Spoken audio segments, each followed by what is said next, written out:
Bonjour et bienvenue dans Mont Blanc Live, ski ou alpinisme. Et bien avec notre invité aujourd'hui, nous serons en permanence à la frontière de ces deux mondes. Alors avant de vous présenter l'invité plus en détail, tout d'abord l'équipe, les chroniqueurs qui sont avec moi aujourd'hui sur le plateau. Aurélie qui n'a pas tenté finalement de passer le probatoire de guide, mais ça aurait presque pu la tenter. C'est vrai, c'est vrai. C'est vrai. Greg qui est meilleur en dehors des pistes que sur les pistes. On verra ça tout à l'heure. Et puis Marine qui nous emmènera cette fois-ci loin, très loin. Et puis nous retrouverons un petit peu plus tard dans l'émission Jessica pour un nouveau testé et approuvé. Tous les guides de haute montagne le connaissent et pour cause, il a passé plus de 30 ans à l'ENSA, l'école nationale de ski et d'alpinisme, c'est à Chamonix. Il était prof là-bas à l'ENSA, il est aussi l'une des légendes du ski de pente raide, un pionnier du ski extrême. Je parle bien évidemment de Anselme Beau. Bonjour Anselme. Bonsoir tout le monde. Merci d'être sur ce plateau. Alors vous venez d'écrire ce livre Au pays des terres hautes et vous avez donc une devise qui est assez simple. Tout ce qui est blanc se descend. Oui, ça donne envie quand c'est un peu blanc de mettre les skis dessus. Oui. Alors, on a aussi quelques posters derrière vous. Vraiment, vous êtes l'un des pionniers du ski de pente raide. Descendre dans des faces à quoi? Plus de 45 degrés, 50 degrés? Oui, ça se situe entre 45 et 55 degrés. Un petit peu plus davantage que 55 degrés. C'est rare que la neige arrive à tenir. Alors, il y a des petits morceaux qui peuvent faire, mais des faces entières, non. Alors, qu'est-ce qui différencie le ski de pente raide aujourd'hui de ce que vous avez, vous, initié à votre époque, il y a 20-30 ans? Il y a quelques années, on va dire, fin des années 60, on commençait à faire de la pente raide, à être attiré, mais surtout en le faisant comme une forme d'alpinisme, c'est-à-dire en montant bien sûr à pied et en redescendant ce qu'on avait gravi à pied sur de la neige dure, parce qu'on avait une sainte horreur et peur des avalanches. En plus, on aurait tellement montré du doigt par nos aînés si on avait déclenché une avalanche alors qu'on avait déjà fait la folie d'être dessus avec les skis, donc pas question. Et on allait surtout à la fin de ce qu'on appelle le ski de printemps, à la fin de mai, juin, voire juillet, même début août. J'ai fait une tentative en face nord de l'Uguivert au début août, donc la neige était béton. J'étais mal perçue cette pratique à cette époque? On était assez montré du doigt. Oui. On montait un couloir ou une paire avec Patrick, je me souviens, à Valençon. On doublait bien sûr les guides avec leurs clients. Et en plus, on chaussait la rue, on redescendait, ils n'étaient pas encore en haut. Donc c'était un petit peu gênant pour eux. Mais c'était en neige dure et il fallait vraiment... bon, moi j'étais un ancien compétiteur à ski en slalom et donc j'aimais bien, j'aime toujours cette maîtrise de la technique en pente dure, enfin en neige dure. C'est une technique. Alors, pour bien comprendre ce que vous faites, on a justement un film qui ne date pas d'aujourd'hui, c'est la Blanche de Peuteret, on en reparle juste derrière, regardez. Oui.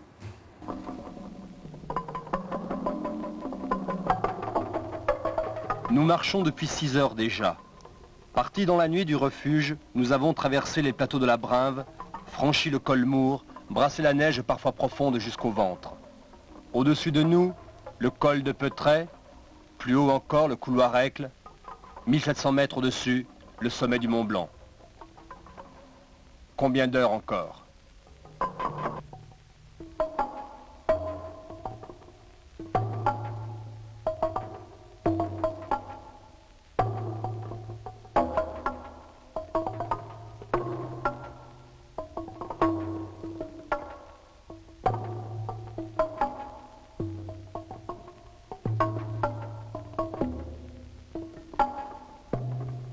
À droite de l'arête, la glace de la voie Major. À gauche, le granit des piliers du Fresnay.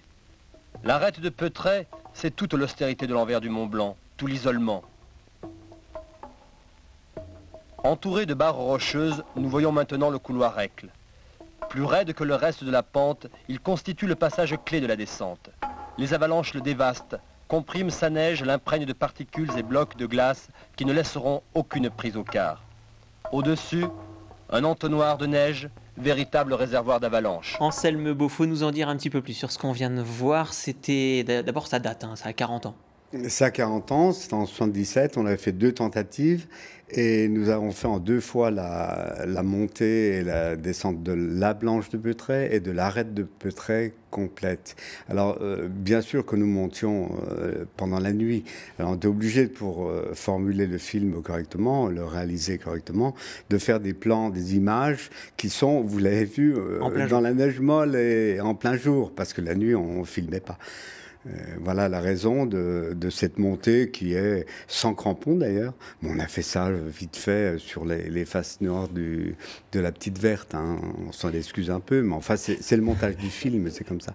Le matériel, on voit notamment les skis, là, les fixations par exemple pour faire de la pente raide. Moi j'imaginais qu'il faut des fixations très, très rigides. Il y avait aucun problème il y a 40 ans pour pratiquer le ski de pente raide? Non, parce que nous avions la fixation avant qui était bloquée, bien sûr, celle qui aurait pu s'ouvrir en cas de problème. Donc on l'a bloquée. Et puis derrière, on avait ce qu'on appelait à l'époque les plaques tournantes, qui étaient utilisées dans les compétitions encore quelques années avant, qui avaient l'avantage d'être très très légères, c'est pour ça qu'on les prenait. Et surtout, un autre avantage énorme, c'est de bloquer complètement le ski sur la chaussure. Non, la chaussure sur le ski, pardon. Et si bien qu'on ne pouvait pas perdre les skis, et c'était ça le plus important. Alors, votre livre, Au pays des terres hautes, vous vous livrez véritablement dans ce livre, vous racontez un petit peu votre rapport à la montagne, avec d'ailleurs beaucoup d'humilité. Hein. Vous l'avez tellement fréquenté de cette montagne que, et pourtant, malgré votre CV, de tout ce que vous avez fait là-haut, il y a vraiment beaucoup d'humilité face à l'élément. Bien sûr, la montagne est tellement immense et tellement pas impénétrable, parce que justement, on arrive à trouver des cheminements, des descentes, etc. Mais il faut savoir que la montagne reste dangereuse. Elle n'est pas cruelle, elle n'est pas méchante, elle n'est pas terrible, elle est simplement, elle peut être dangereuse. Dans votre livre, vous dites, vous reprenez une citation de Roger Frison-Roche, « On ne mange jamais en haute montagne ». Exactement, on ne vainc pas la montagne.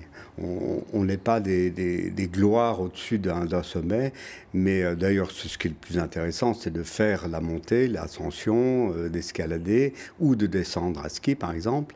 Et là, on comprend un petit peu mieux tout le contexte de la montagne. Arriver à un sommet, on est satisfait forcément dans certains cas, et d'autant plus quand on a un client derrière qui est ravi d'être enfin au-dessus et d'avoir réussi, mais on ne vainc pas la montagne. Alors, le matériel, le ski, on en a parlé, évolue d'année en année. Chaque année, il y a des nouveaux modèles. Et bien, justement, Aurélie s'est penchée sur cette question des nouveautés. Oui, Sébastien, une fois n'est pas coutume, je vais vous parler de matériel. Alors, en janvier avaient lieu les ski tests des différentes marques. Ces journées de tests sont destinées aux professionnels du ski qui anticipent ainsi quasiment 1 an en avance l'achat de leur nouveau modèle. Exemple au saisie avec les ski tests de la marque Rossignol. Expérience 80, ultra intéressant ce ski. On vient chercher à la fois de la performance, mais on vient chercher une performance qui soit accessible.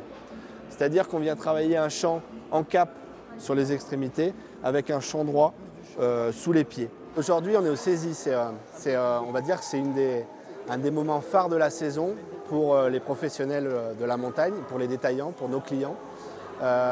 Puisqu'on est là sur un salon où en fait on invite tous nos clients à venir passer une journée à découvrir les nouveautés et à les essayer pour se mettre un petit peu à la place de leurs clients, se projeter dans leurs achats, puisque les achats magasins se font en fin de saison pour l'année qui suit. Ces tests sont vraiment importants pour nous, professionnels de la montagne, qui sommes en présence constamment de clients qui veulent de renseignements un peu pertinents et vraiment subtils. Donc ça nous permet justement, entre les marques et puis entre les modèles, de se faire nos idées à nous, personnelles, et qu'on peut retransmettre à nos clients. Je dirais qu'il y a un peu 2 styles de clients, ou le client qui recherche vraiment le nouveau modèle, qui veut essayer le dernier modèle et puis qui veut l'acheter derrière. Et puis le client qui lui est là pour une semaine de ski, qui recherche un ski facile et qui s'adapte en fonction de son type de ski, que ce soit ski de piste ou ski hors piste. Et tu préfères lequel entre les deux là ? Moi perso, celui-là ? Celui-là. Ouais. Il est plus vif ? Ouais. Mais peut-être que les clients... Voilà, en changement de quart, il est plus long, quoi. Hein. On arrive à voir au premier virage déjà si le ski il est facile ou si il faut le solliciter un peu plus, en termes de confort. Après, on va dire que c'est peut-être en fonction des types de neige et en fonction des programmes, où là, des fois, on est obligé de faire peut-être 2 pistes pour le tester, et sur piste et en hors piste. Voilà. Mais globalement, en une piste, on sait déterminer les qualités et puis les points faibles d'un ski. Allez, on attaque! Voilà pour ces ski tests au saisie. Anselme, côté matériel, vous avez vu, vous, une grosse évolution ces dernières décennies. Qu'est-ce que vous pensez justement de ces évolutions ? Alors l'évolution du matériel fait beaucoup évoluer la technique et le skieur. Hein. C'est pas tellement le skieur qui invente des choses, c'est surtout le matériel qui fait évoluer. Si bien que, par exemple, pour nos descentes des années 70, j'avais les skis de slalom du Challenge des moniteurs, les 2,07 m, simplement. Donc, 2,07 m, évidemment qu'il fallait les tourner. Mais ça ne nous semblait pas du tout un problème, puisqu'on avait d'une part l'habitude de skier avec, et surtout on était tellement persuadés, et c'était la vérité, que ces skis-là tenaient bien sur la neige dure. Et puis les couloirs comportent des petites goulottes de temps en temps, des petits couloirs. Et il valait mieux avoir des skis assez longs pour ne pas buter à chaque mouvement de terrain. Il fallait les tourner quand même. Hein. Il fallait les tourner, mais il y a une technique hein. que j'ai mis plus ou moins au point, enfin disons qui est utilisable en neige très dure et en couloir très très étroit. C'est ce que j'appelle... pédaler, sauter, non, ça c'est Patrick Valençant, mais plutôt le frapper-tirer. Voilà, et peut-être on en parlerait plus tard, mais ça permet de faire un allègement sans effort et de ne pas sauter. Si on fait un tournant sauté, on se retrouve 2 ou 3 mètres plus bas, avec de la vitesse, et on prend l'écart et on fiche le camp tout en bas. Merci Anselme Beau, je ne sais pas si on a tout compris, et je vais poser la question à Greg, parce que Greg s'est intéressé justement au ski extrême, au ski de pente raide. Alors Greg ? Avec un autre pionnier de la pente raide, mais suisse cette fois-ci, que Anselme connaît bien. Il s'agit d'André Anzévui, qui est du côté d'Arola. Alors quand on découvre et quand on rencontre Dédé Anzévui, parce qu'il veut qu'on l'appelle Dédé, on découvre aussi Arola. Et à Arola, moi j'ai découvert tout simplement le paradis.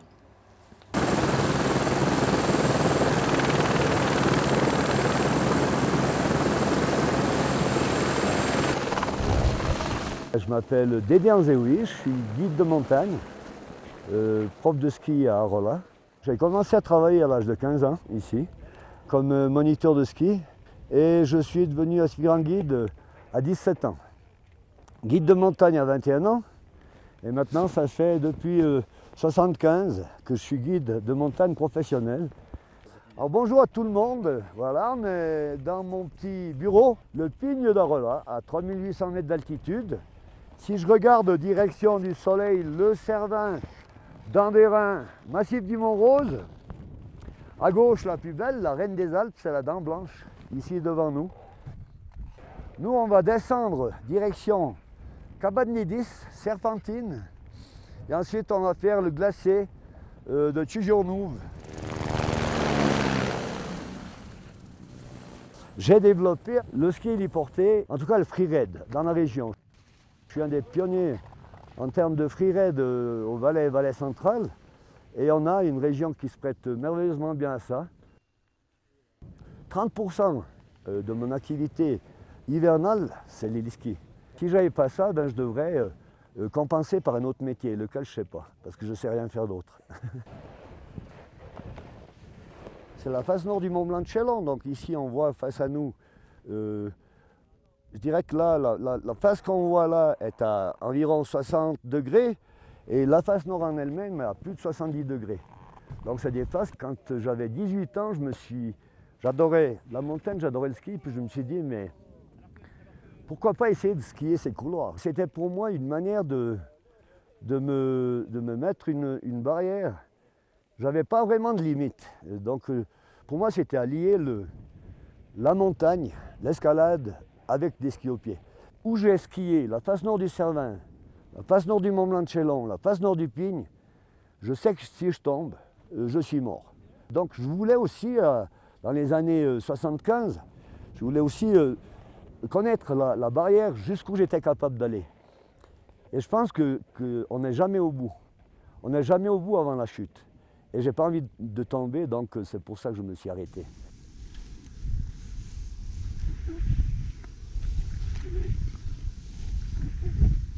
J'adore mon métier, je partage toutes mes journées avec des gens qui sont extraordinaires et jamais je voudrais changer.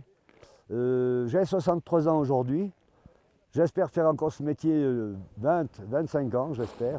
J'espère pouvoir venir au Pigne pour mes 90 ans, encore une fois, et puis partager un moment comme je partage aujourd'hui avec vous, avec les prochains, voilà. Ok, let's go.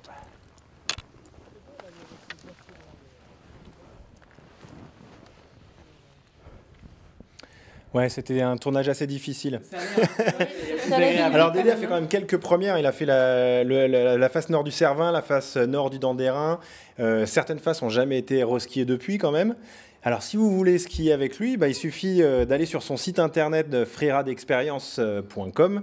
Comme ça vous aurez tous les tarifs de l'héliski. Par exemple là nous on s'est fait déposer. À 6 personnes ça fait à peu près 325 € par personne, guide compris, donc Dédé compris.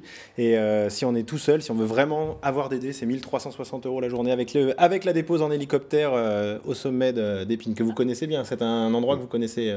Magnifique. Vous avez fait des choses avec lui? J'ai fait un peu, mais on se retrouvait au Salon du Livre de temps en temps, où on s'apprécie bien. C'est vraiment une personne agréable déjà, et puis il est dans son identité du Valais, du Val d'Airain, ils sont tellement calmes et tellement agréables là-haut. Et puis pour la petite histoire, il sécurise le Freeride World Tour. Il y a des riders qui l'appellent encore pour lui demander les conditions. C'était lui qui était guide sur le film qui s'appelle La Liste. Il a un petit passé derrière lui. Il a une vraie connaissance et un vrai savoir-faire, notamment sur la lecture du hors-piste, c'est ça? Tout à fait. Ouais, là, quand on était pendant le tournage, il y avait une phase qui était un petit peu plus raide que je voulais absolument filmer avec lui. Et il a dit non, là maintenant, tu remballes. On y va. On arrête, c'est plus le moment. C'est plus le moment, voilà, faut changer de lieu. Pour pouvoir en parler plus tard, il faut de temps en temps renoncer. C'est ça. Anselme Beau, alors on l'a dit, plus de 34 ans, c'est ça, prof à l'ENSA, l'École nationale de ski et d'alpinisme. Et l'ENSA s'occupe notamment de la fondation Yves Paulet-Villard. On va tout savoir avec Marine. Oui, alors cette fois-ci, on va parler d'une jeune femme qui s'appelle Dawa Yangzoom Sherpa, qui est en réalité la première femme népalaise à être certifiée guide de haute montagne. Donc c'est tout récent parce qu'elle a été diplômée en décembre, elle a 27 ans et elle nous a accordé une interview depuis les États-Unis où elle vit. In our society, we female are never encouraged to be outside and doing outdoors. But I really want to climb and do something. So I came to the Nepal, Kathmandu city, and I found the training association, Nepal Mountaineers. All the men goes to learn to climb by going to the mountains with other guides.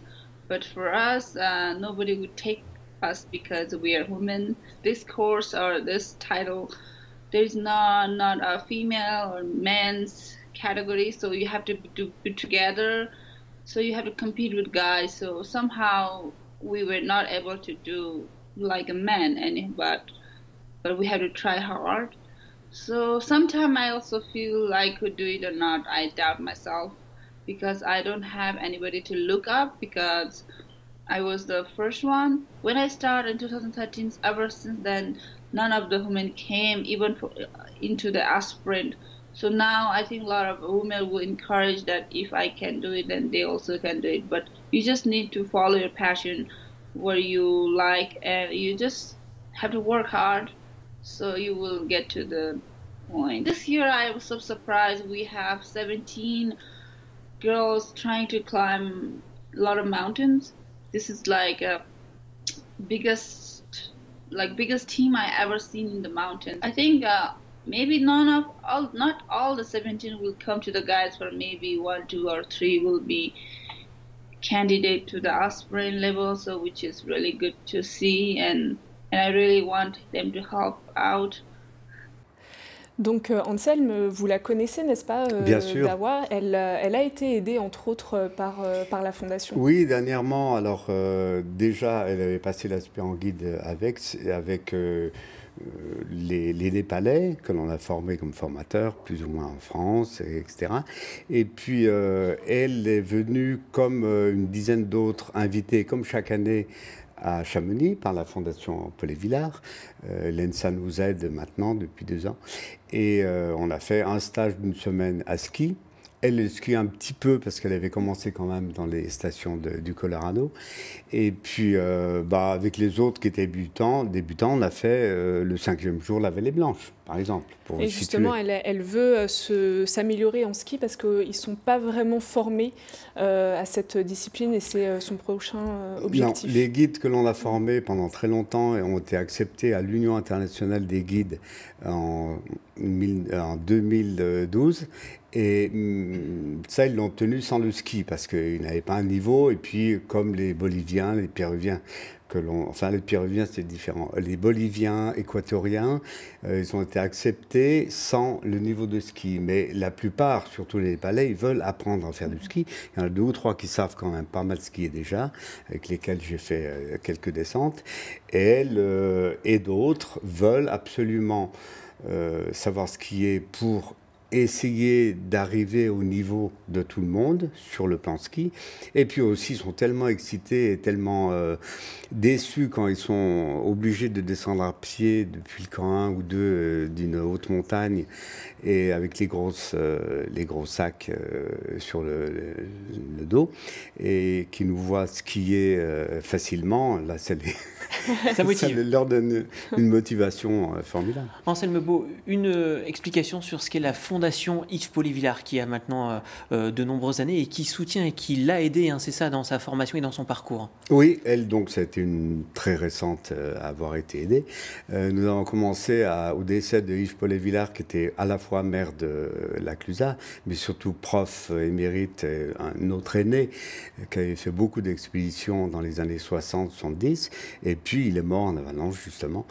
Et à la suite de son décès, on a créé avec Nano Coudray, un autre guide de Chamonix, Georges Paillon, on a créé cette fondation Yves Paul-et-Villard qui était vraiment très effective il y a, on va dire, une quinzaine d'années.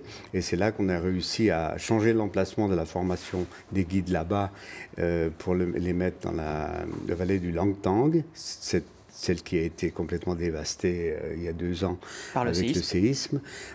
Celle-ci, on peut en parler aussi parce que c'est terrible, mais en tous les cas, ils ont été très bien appréciés parce qu'il y a eu des contrôles par les autres guides, bien sûr, internationaux, et ils ont été acceptés. Alors, Dawa a été partie prenante depuis l'an dernier. On a tout compris. Direction maintenant les Bauges à Margeria avec l'inventeur du snook. Vous ne connaissez pas le snook? Eh bien, regardez, c'est avec Cyril Colmé. On va tout comprendre grâce à Jessica et son testé et approuvé.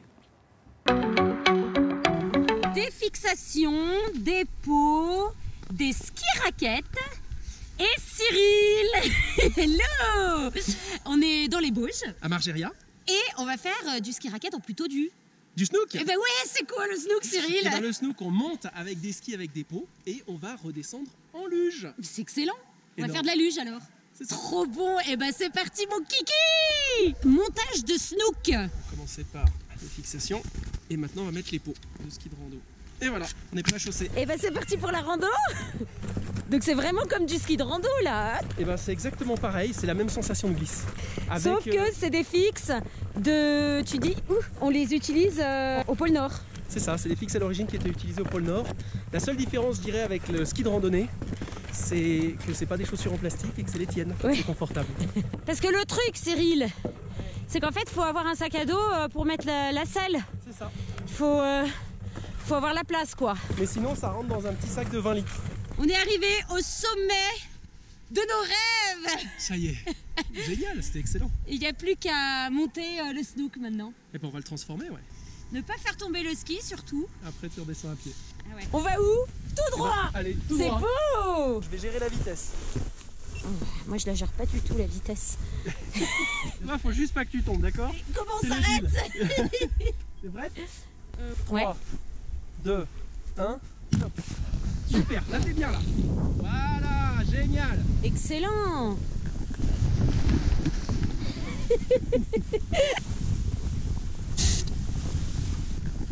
Dans la poudreuse. Wouhou. À gauche. À gauche. Et on y va, hors piste.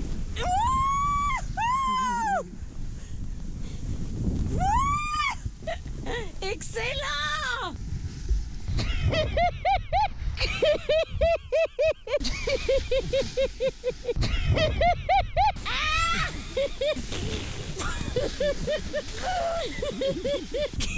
Avance.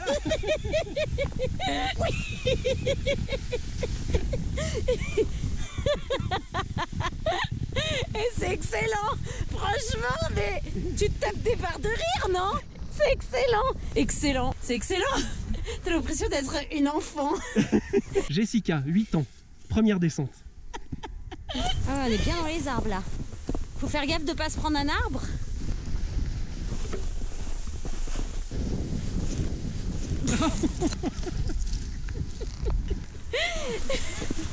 Mais comment tu t'arrêtes? Tu t'arrêtes pas. L'objectif c'est d'aller vite. Ouh là là. Et on accélère. Vas-y, prends la vitesse. Avance. On peut faire un grand blanc.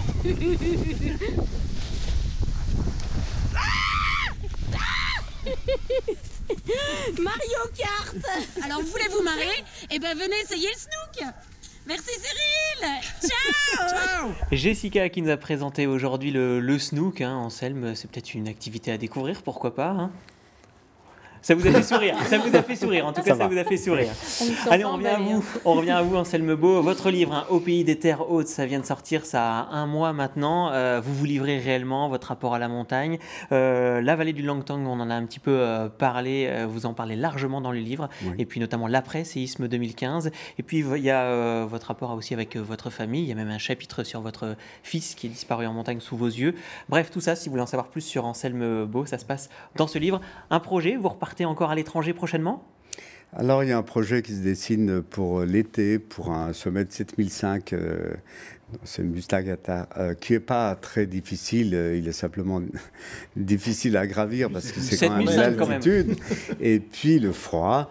Et sinon, c'est un immense glacier que déjà pas mal de monde ont fait à ski, mais on doit faire pour une réalisation d'un film avec connaissance du monde, etc. Eh bien, merci à vous, Anselme Beau. On va donc suivre tout cela. C'est la fin de cette émission. Merci à toute l'équipe de l'avoir préparée avec moi. Mont Blanc Live continue évidemment sur Internet tout d'abord, www.montblanclive.com avec tous les replays. Et puis sur les réseaux sociaux, si vous voulez réagir, #MontBlancLive. C'est très très simple. Allez, ciao ciao, à demain.